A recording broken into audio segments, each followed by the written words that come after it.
خون کا رنگ ہمیشہ سرخ ہوتا ہے نا؟ جی نہیں، خون کے مختلف رنگ ہوتے ہیں۔ انسانوں اور دیگر ممالیہ یا میملز میں اس کا رنگ سرخ ہوتا ہے، لیکن آکٹوپس کا خون نیلے رنگ کا ہوتا ہے، اور اوسیلیٹڈ آئس فش نامی مچھلی کا خون بالکل شفاف ہوتا ہے۔ پاپوا نیو گنی میں پائی جانے والی ایک قسم کی چھپکلی اسکنک کا خون سبز ہوتا ہے۔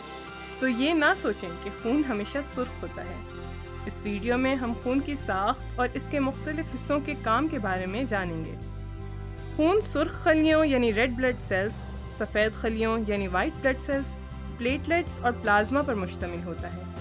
ہمارے خون کا 55% حصہ ایک زرد، چپچپے، لیس دار سیال پر مشتمل ہوتا ہے جسے پلازما کہتے ہیں۔ پلازما زیادہ تر پانی اور لحمیات یعنی پروٹین سے مل کر بنا ہے۔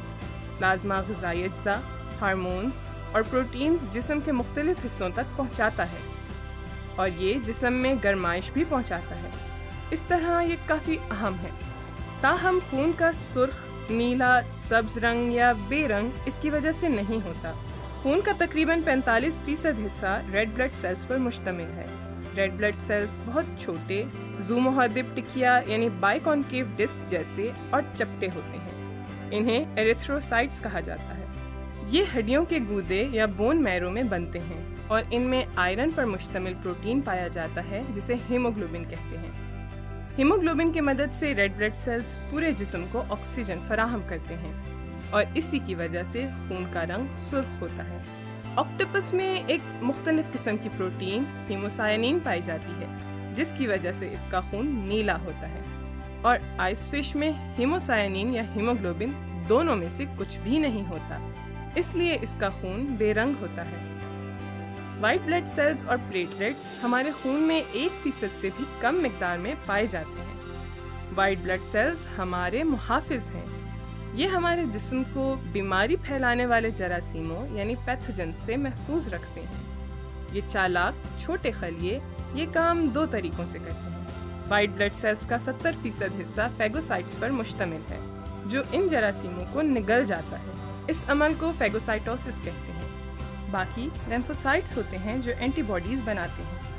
اینٹی باڈیز جراثیموں سے جڑ کر انہیں جسم میں پھیلنے سے روکتی ہیں۔ آخر میں پلیٹلیٹس کی بات کرتے ہیں۔ یہ بہت کم مقدار میں خون میں پائے جاتے ہیں۔ ان کی وجہ سے کسی زخم کی صورت میں خون جم کر رک جاتا ہے۔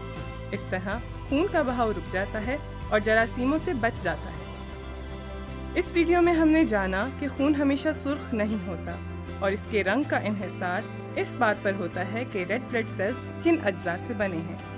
خون میں یہ چیزیں شامل ہوتی ہیں: غذائی اجزاء اور گرمائش کی ترسیل کرنے والا پلازما، آکسیجن لے جانے والے ریڈ بلڈ سیلز، اور 1% سے بھی کم حصے پر مشتمل وائٹ بلڈ سیلز جو پیتھوجن سے لڑتے ہیں، اور خون کو جمانے والے پلیٹلیٹس۔